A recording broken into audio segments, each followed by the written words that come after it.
Bo-Katan's journey has divided opinions in The Mandalorian Season 3, with some fans believing she will rule Mandalore. Buckle up guys as we dive into how her journey to the top could play out, if she ever gets there. Retake what is rightfully mine. We'll start off with the obstacles that are in her way, how she can overcome them, and what I think the most likely outcome for this season is. But it was real. We all know Bo-Katan did have the Darksaber for a time. She was gifted it by Sabine Wren, which of course goes against the tradition of winning the weapon through combat. I would like to mention Sabine Wren could be another character that could still appear in The Mandalorian Season 3 in anticipation for the Ahsoka series this summer. Now Bo-Katan obtaining the weapon many believe led to a Night of 1,000 Tears. Then she lost the saber and somehow Gideon obtained it, whether that was directly through Bo-Katan or not, we're not too sure. But regardless, Bo tries to regain the weapon. She goes with Din Djarin to infiltrate Gideon's ship with the aim of taking the weapon back off him through combat. That's until Din Djarin claims it, and that's when it all goes pear-shaped for Bo. You see, the last time around when Bo had the weapon, she was seen as unworthy in the eyes of many Mandalorians. She didn't win it in combat, which then resulted in them losing Mandalore. When we add this to the fact that Bo does carry a guilt with her throughout the second season of The Mandalorian, you see, once Bo-Katan was seen as unworthy in the eyes of many Mandalorian people, she didn't win the weapon in combat, which in their opinion resulted in them losing Mandalore. As season 3 kicks off, she's completely given up. It's all come to a head at this point, and she's lost everything. Her forces are all melted away, and she's left with really no direction on what to do next. Until Din Djarin turns up, and when Din needs rescuing in the mines of Mandalore, she goes to rescue Din with Grogu, and that brings her a new purpose. She then unintentionally bathes in living waters, and she's forgiven for her past transgressions, just as Din Djarin is. But in the process, she also witnesses the Mythosaur, which is seen as a blessing to those who believe, and it's likely seen as a coincidence for those who don't.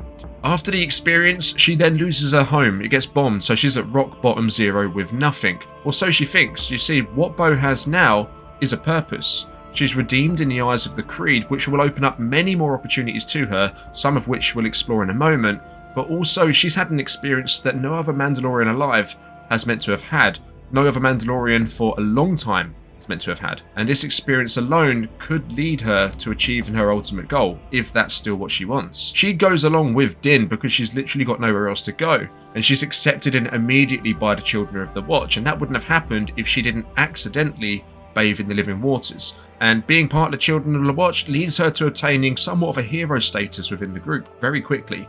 She's established as one of the leading Mandalorians there, thanks to her efforts in saving Paz Vizsla's son Ragnar. So as she's already made right with the Creed, she's redeemed through the Creed, she's also now repairing other Mandalorians' perceptions of her. The Book of Boba Fett hinted at the Armourer not really having a very good opinion of Bo-Katan previously, but their relationship seems to be really solid and really good at this point in time. So now, where Bo-Katan is, not only has she demonstrated stronger leadership skills than we've seen from Din Djarin throughout The Mandalorian Season 1, 2, 3 and the Book of Boba Fett in my opinion, but also a greater efficiency in combat, bearing in mind Din was the spark that ignited it all, so all of this wouldn't have been possible without him. With Bo being what they would typically call a new Mandalorian, she's now following the way of the old Mandalorians. She is finding balance between both sides of the religion within herself. She once thought that that way wasn't for her, keeping the helmets on, but now she's learning that perhaps, there is something about having this kind of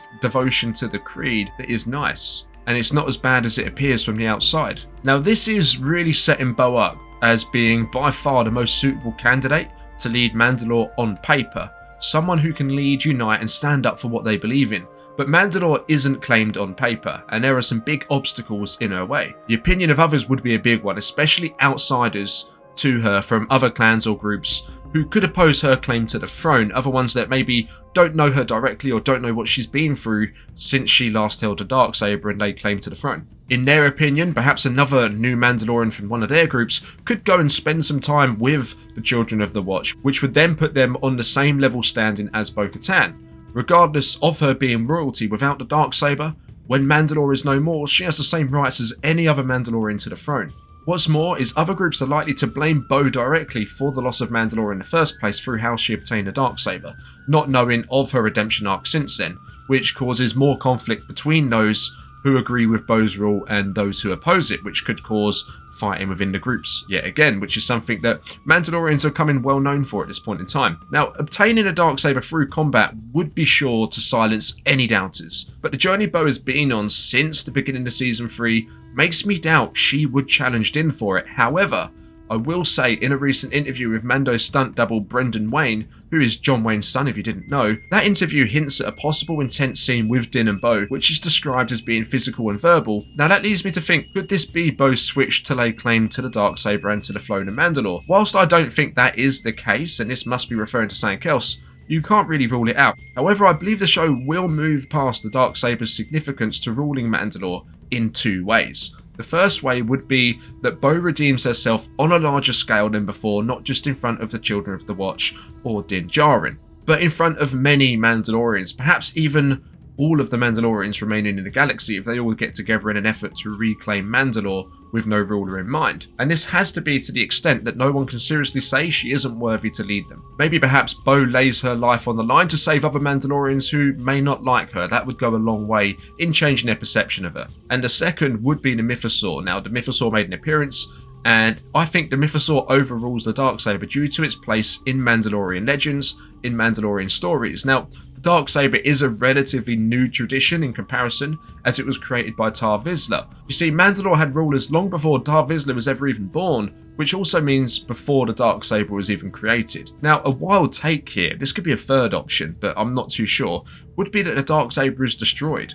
I mean, because then that would go on to solve the issue of Grogu trying to wield the weapon, as it would be too big for him even when he's fully grown, if he one day goes on to become Mandalore himself, which I know is a popular theory at the moment. Now, the end result, in my opinion, would be that Bo is accepted by all Mandalorians as the rightful leader going forwards, even without the darksaber, regardless if it's destroyed or if Din keeps it or what.